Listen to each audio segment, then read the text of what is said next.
Ok, Ludvig, kan du fortelle hva som skjedde?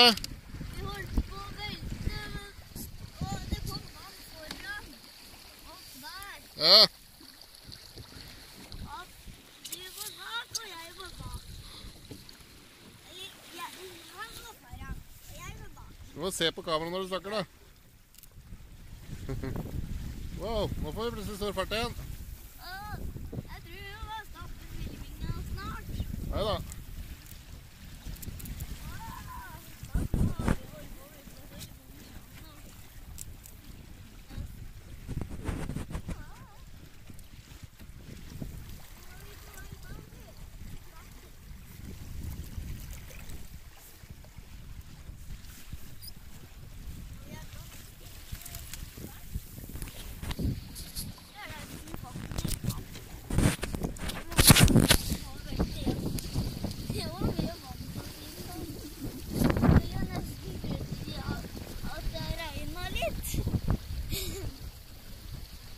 Jeg filmer meg selv, jeg.